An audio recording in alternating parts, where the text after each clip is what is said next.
नमस्कार दोस्तों, मेरे channel study by Deepa Soni में आपका स्वागत है। आज मैं आपके लिए जीके के टॉप 50 क्वेश्चन आंसर लेकर आई हूँ, जो कि मोस्ट आईएमपी हैं। सभी प्रतियोगी परीक्षाओं में बार बार पूछे जाते हैं, तो वीडियो को लास्ट तक ज़रूर देखें। चैनल पर नए आए हैं तो चैनल को सब्सक्राइब कर बेल आइकन को क्लिक कर लें। चलिए शुरू करते हैं। क्वेश्चन नंबर फर्स्ट, सन 1947 में भारतीय राष्ट्रीय कांग्रेस के अध्यक्ष कौन थे? इसका राइट आंसर है डी, डॉक्टर राजेंद्र प्रसाद। सन 1947 में भारतीय राष्ट्रीय कांग्रेस के अध्यक्ष डॉक्टर राजेंद्र प्रसाद थे। यही हमारे प्रथम राष्ट्रपति भी थे और लगातार 2 बार ये राष्ट्रपति पद पर रहे हैं। क्वेश्चन नंबर सेकंड, हेली तारा कितने वर्ष बाद दिखाई देता है? आंसर है ए, 76 वर्ष बाद। हेली तारा एक धूमकेतु है जो 76 वर्ष बाद हमें दिखाई देता है। क्वेश्चन नंबर थर्ड, निम्नलिखित में से कौन सा तथ्य गलत है? नेताजी सुभाष चंद्र बोस को ही कहते हैं, ये तो सही है। सीमांत गांधी मौलाना अबुल कलाम आज़ाद, ये गलत है। मतलब हमारा ये वाला ही सही हो जाएगा क्योंकि हमें गलत चाहिए है। सीमांत गांधी खान अब्दुल गफ्फार खान को कहते हैं। देशबंधु चित्तरंजन दास को कहते हैं और सरदार वल्लभ भाई पटेल को कहते हैं। वल्लभ भाई पटेल को बारदोली सत्याग्रह में वहाँ की महिलाओं के द्वारा सरदार की उपाधि दी गई थी और नेताजी की उपाधि दी थी सुभाष चंद्र बोस को महात्मा गांधी ने। क्वेश्चन नंबर 4, पद्मावत महाकाव्य की रचना निम्नलिखित में से किसने की है? इसका राइट आंसर है सी, मलिक मोहम्मद जायसी। पद्मावत महाकाव्य मलिक मोहम्मद जायसी की प्रसिद्ध रचना है। क्वेश्चन नंबर 5, वह कौन सा अधिकार है जो राष्ट्रपति को प्राप्त है परंतु राज्यपाल को नहीं? इसका राइट आंसर है डी, सैनिक शक्ति।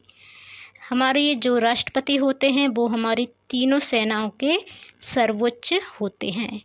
तो राष्ट्रपति को जो है सैनिक शक्ति प्राप्त होती है परंतु राज्यपाल को सैनिक शक्ति प्राप्त नहीं होती है। क्वेश्चन नंबर 6, राष्ट्रपति उस व्यक्ति को राज्यपाल नियुक्त कर सकता है जिसकी आयु कम से कम हो। मतलब इसमें जो है राज्यपाल की आयु पूछी गई है, थोड़ा घुमा कर दे दिया गया है, लेकिन अर्थ यही है। तो इसका राइट आंसर है 35 वर्ष। राष्ट्रपति उस व्यक्ति को राज्यपाल नियुक्त कर सकते हैं जिसकी आयु कम से कम 35 वर्ष हो। लोकसभा सदस्य बनने के लिए ये न्यूनतम आयु होती है 25 वर्ष और प्रधानमंत्री पद के लिए भी न्यूनतम आयु होती है 25 वर्ष, लेकिन राष्ट्रपति पद और राज्यपाल के पद के लिए 35 वर्ष होती है न्यूनतम आयु। क्वेश्चन नंबर 7, भारत में अब तक कितने राष्ट्रपति पदासीन हो चुके हैं? ये यहाँ पर 15 है, तो इसका राइट आंसर ए है, जिसका आंसर है 15। अब तक 15 राष्ट्रपति पदासीन हो चुके हैं। क्वेश्चन नंबर 8, भारत में अब तक कितनी बार लोकसभा के आम चुनाव हो चुके हैं? इसका है 17, यहाँ पे 17 था, तो अब तक लोकसभा के 17 आम चुनाव हो चुके हैं। क्वेश्चन नंबर 9, अंग्रेजों ने भारत का आधुनिक नक्षत्र किसे कहा था? इसका राइट आंसर है बी, राजा राममोहन राय को। अंग्रेजों ने भारत का आधुनिक नक्षत्र राजा राममोहन राय को कहा था। क्वेश्चन नंबर 10, संविधान में वर्णित तीनों सूचियों केंद्र, राज्य व संवर्ती से बाहर भी कौन कानून बना सकता है? राइट आंसर है ए, संघ संसद। हमारे संविधान में 3 सूचियों का वर्णन है, जिसमें केंद्र सरकार है, एक केंद्र सूची है, एक राज्य सूची है और एक है संवर्ती सूची। केंद्र सूची में केंद्र सरकार अपने जो है कानून बनाती है, राज्य सूची के अंतर्गत जो विषय आते हैं उनमें राज्य सरकार बनाती है, और संवर्ती सूची मतलब इन दोनों को मिलाकर। संवर्ती सूची के अंतर्गत जो भी विषय आते हैं उस पर केंद्र सरकार और राज्य सरकार दोनों अपने कानून बना सकते हैं, लेकिन इनसे बाहर यदि कोई कानून बनना है तो संघ संसद बना सकती है। क्वेश्चन नंबर 11, निम्नलिखित में से कौन उच्चतम न्यायालय की पहली महिला न्यायाधीश थी? इसका राइट आंसर है हमारा बी, फातिमा बीबी। फातिमा बीबी उच्चतम न्यायालय की पहली महिला न्यायाधीश थी। Question number 12। निम्नलिखित में से कौन सा कार्य राज्य के लिए अत्यंत आवश्यक है? राइट आंसर है सी, शांति व न्याय व्यवस्था करना। एक राज्य के लिए शांति व न्याय व्यवस्था को बनाए रखना अत्यंत आवश्यक कार्य है। Question number 13। सरकारी आयोग किससे संबंधित है? इसका राइट आंसर है बी, केंद्र राज्य संबंधों का पुनर्परीक्षण से संबंधित है। सरकारी आयोग केंद्र राज्य संबंधों के पुनर्निरीक्षण से संबंधित है। Question number 14। वह शासन जो विधायिका सदस्यों के बहुमत द्वारा हटाया जा सकता है उसे क्या कहते हैं? इसका राइट आंसर है ए, संसाधमक। वह शासन जो विधायिका सदस्यों के बहुमत द्वारा हटाया जा सकता है संसाधमक कहलाता है। Question number 15। भूकंप के झटकों को मापने के काम आता है? इसका राइट आंसर है बी, सीस्मोग्राफ। भूकंप के झटकों को मापने के काम आता है सीस्मोग्राफ नामक यंत्र। Question number 16। आत्मनिर्भरता का लक्ष्य किस योजना में रखा गया था? जो पंचवर्षीय योजनाएं बनी थी वो आपको याद होंगी, 12 पंचवर्षीय योजनाएं बनाई थी। तो उसमें पूछा जाता है आत्मनिर्भरता का लक्ष्य किस पंचवर्षीय योजना में रखा गया था? इसका राइट आंसर है चतुर्थ पंचवर्षीय योजना में आत्मनिर्भरता का लक्ष्य रखा गया था। प्रथम में कृषि पर जोर दिया गया था, दूसरे में उद्योग पर जोर दिया गया था और चौथे में आत्मनिर्भर बनने पर जोर दिया गया था। Question number 17। निम्नलिखित में से सर्वाधिक प्रसिद्ध राजनैतिक व्यंग्य चित्रकार कौन है? इसका राइट आंसर है बी, आर.के. लक्ष्मण। सर्वाधिक प्रसिद्ध राजनैतिक व्यंग्य चित्रकार जो राजनीति पर व्यंग्य करते हैं वो हैं आर.के. लक्ष्मण। Question number 18। इंद्रधनुष का सीमांतक होता है? इसका राइट आंसर है ए, बैंगनी व लाल। इंद्रधनुष का सीमांतक बैंगनी व लाल होता है। आपने बिबक्योर या बैजानी हपीनाला पढ़ा होगा, तो पहला जो है रंग बैंगनी और आखिरी लाल होता है। तो इंद्रधनुष का सीमांतक हुआ बैंगनी व लाल रंग। Question number 19। निम्नलिखित में से पौधों के लिए क्या आवश्यक नहीं है? इसका आंसर देखिए, पर्याप्त प्रकाश पौधों के लिए आवश्यक है, हाँ है। ऑक्सीजन पौधों के लिए आवश्यक है, बताइए आप। नमक आवश्यक है क्या? नहीं। तो इसका राइट आंसर हो जाएगा सी, नमक। पौधों के लिए नमक जो है वो आवश्यक नहीं है। Question number 22। वह धूमकेतु जो 76 वर्ष बाद दिखाई देता है उसका नाम क्या है? इसका राइट आंसर है ए, हैली।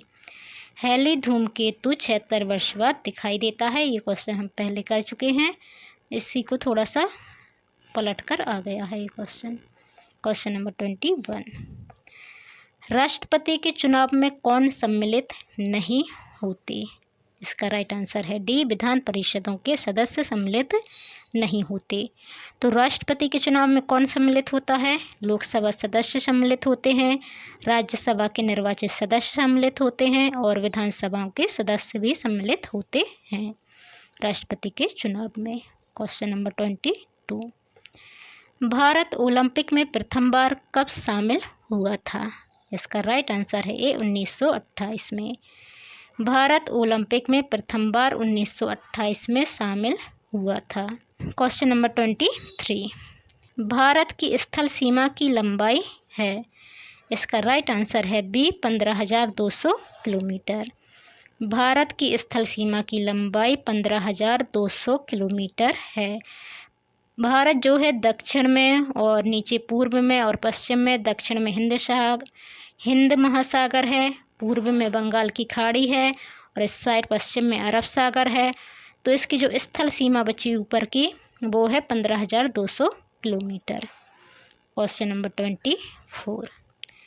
भारत की सबसे विशाल जनजाति कौन सी है? इसका राइट आंसर है बी, गौड़। भारत की सबसे विशाल जनजाति गौड़ जनजाति है। Question number 25। ऐसी भूमि जिस पर लगाए गए धन की अपेक्षा प्रतिफल कम प्राप्त होता है, उसे क्या कहना उचित रहेगा? राइट आंसर है बी, अनार्थिक जोत। ऐसी भूमि जिस पर आप ज़्यादा धन लगा दें लेकिन आपको उतनी उपज प्राप्त ना हो, मतलब आपको उतना प्रतिफल प्राप्त ना हो, तो उसे आप क्या कहेंगे? अनार्थिक जोत कहेंगे। Question number 26। रविंद्रनाथ टैगोर ने नाइटहुड की उपाधि किस घटना के विरोध में वापस कर दी थी? ये मोस्ट आईएमपी क्वेश्चन है, इसे याद जरूर रखिएगा। तो इसका राइट आंसर है हमारा बी, जालियांवाला बाग कांड के विरोध में। रविंद्रनाथ टैगोर ने नाइटहुड की उपाधि जो है जालियांवाला बाग कांड के विरोध में वापस कर दी थी, और उसी समय महात्मा गांधी ने केसर आ हिंद की उपाधि भी वापस कर दी थी। Question number 27। ताजमहल को किससे क्षति पहुंच सकती है? इसका राइट आंसर है बी, वायु प्रदूषण से। ताजमहल को वायु प्रदूषण से क्षति पहुंच सकती है। Question number 28। वायु प्रदूषण के कारण ताजमहल जो है पीला पड़ता जा रहा है। संगमरमर का बना है, ये तो सभी को पता होगा। Question number 28। सन 1946 में भारत आने वाले मिशन में निम्नलिखित में से कौन सम्मिलित नहीं था? इसका राइट आंसर है बी, लॉर्ड एटली। 1946 में भारत में जो मिशन आया था उसका नाम बताइएगा आप कमेंट में। उसमें सम्मिलित कौन नहीं था? उसमें सम्मिलित नहीं थे Lord Attlee. Question number 29। Pitt's India Act किस वर्ष में पारित हुआ था?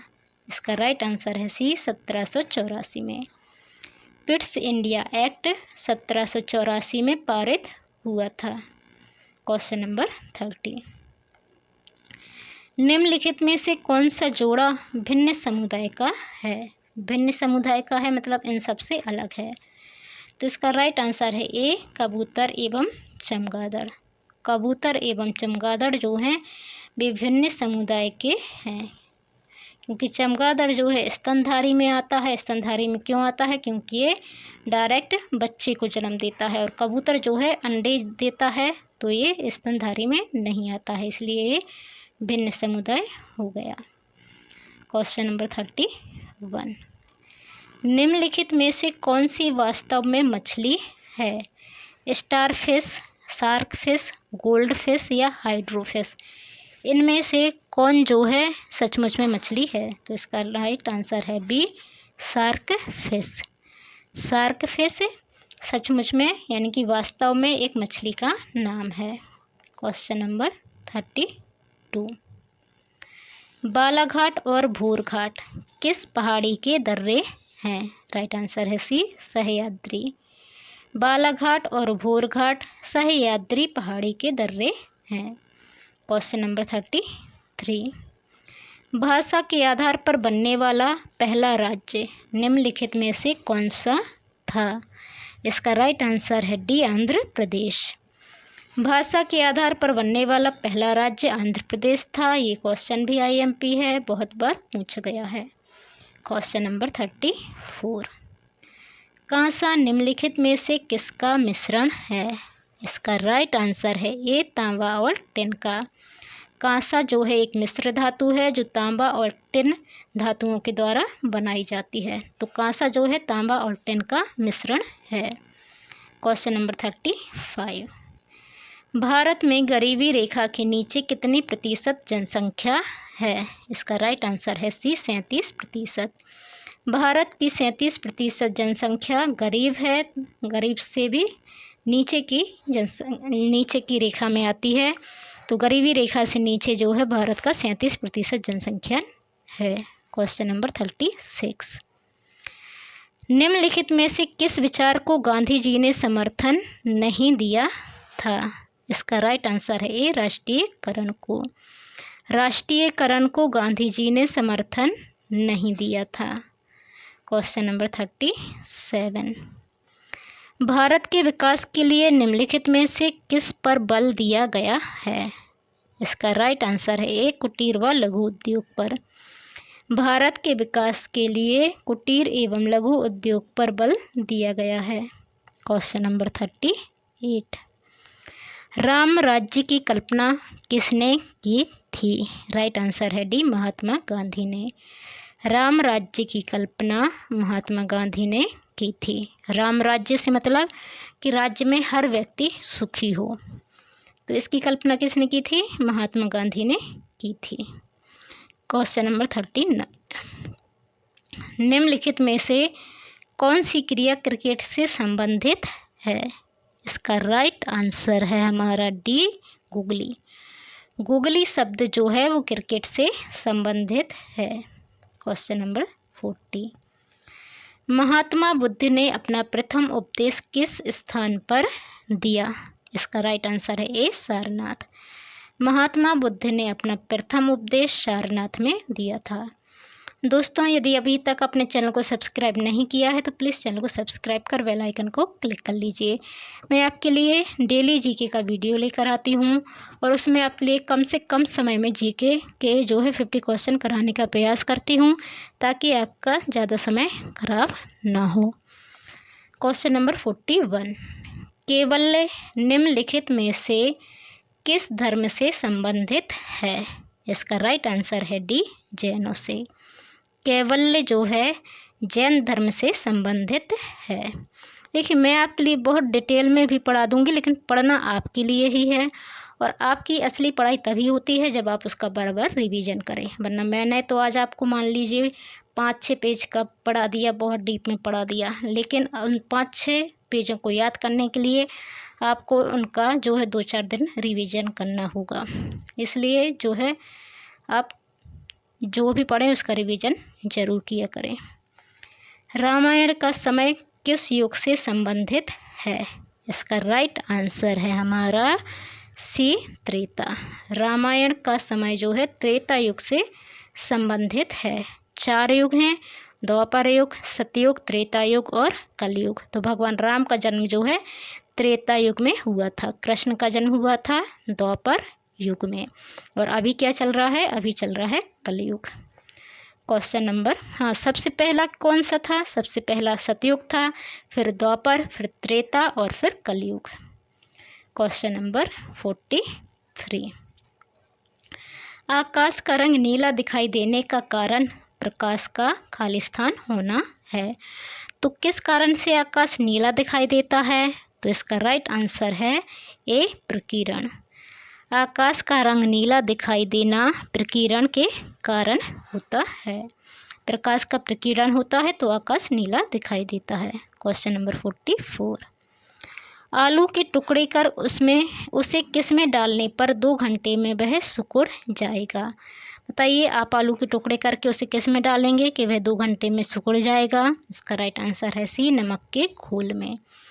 नमक के घोल में आप जो है अच्छा गाढ़ा घोल बनाएं, नमक उसमें ज़्यादा हो, पानी कम हो, और उसमें आलू के टुकड़े करके आप डाल दें। 2 घंटे बाद आप देखेंगे कि वो सिकुड़ गए हैं। Question number 45। अब ये सिकुड़े क्यों हैं? आपको यदि समझ में आ रहा हो तो आप कमेंट में बताइए, वरना मैं नेक्स्ट वीडियो में बताऊंगी इसका कारण। Question number 45। मुद्रा के अवमूल्यन से क्या परिणाम होता है? इसका राइट आंसर है हमारा सी, मूल्य वृद्धि होती है। जब मुद्रा का अवमूल्यन होता है, मतलब कि रुपए का जो है मान नीचे गिर जाता है, तो क्या होता है? रुपया सस्ता हो जाता है। रुपया सस्ता होगा मतलब कि वस्तुओं के मूल्य में वृद्धि होगी। Question number 46। कुतुब मीनार का निर्माण किसने प्रारंभ करवाया था? इसका राइट आंसर है ए, कुतुबुद्दीन ऐबक ने। कुतुब मीनार का निर्माण कुतुबुद्दीन ऐबक ने प्रारंभ करवाया था, लेकिन वे उसे पूरा नहीं करवा पाए थे। इनके जाने के बाद इनके दामाद इल्तुतमिश ने उसे पूरा करवाया था। Question number 47। और कुतुबुद्दीन ऐबक जो हैं वो गुलाम वंश के थे, उन्होंने गुलाम वंश की शुरुआत की थी। Question number 47। तांबे के सिक्के किस तुगलक शासक ने चलाए? इसका राइट आंसर है बी, मोहम्मद तुगलक ने। तांबे के सिक्के जो हैं मोहम्मद तुगलक ने चलाए थे। क्वेश्चन नंबर 48, निम्नलिखित में से कौन सा सबसे हल्का है? राइट आंसर है सी, इलेक्ट्रॉन। इलेक्ट्रॉन सबसे हल्के होते हैं, प्रोटॉन, न्यूट्रॉन, और इलेक्ट्रॉन में इलेक्ट्रॉन ही सबसे हल्के होते हैं। क्वेश्चन नंबर 49, सविनय अवज्ञा आंदोलन कब प्रारंभ हुआ था? इसका राइट आंसर है ए, 1930 में। सविनय अवज्ञा आंदोलन 1930 में प्रारंभ हुआ था। लास्ट क्वेश्चन है हमारा क्वेश्चन नंबर 50, यूनिट ट्रस्ट का उद्देश्य क्या है? इसका राइट आंसर है सी, लघु एवं मध्यम वर्ग की बचतें प्राप्त करना। यूनिट ट्रस्ट का उद्देश्य है लघु एवं मध्यम वर्ग की बचतें प्राप्त करना। तो दोस्तों, आपको वीडियो कैसा लगा कमेंट कर ज़रूर बताएं। चैनल पर नए आए हैं तो चैनल को सब्सक्राइब कर बेल आइकन को क्लिक कर लें। धन्यवाद। जय हिंद।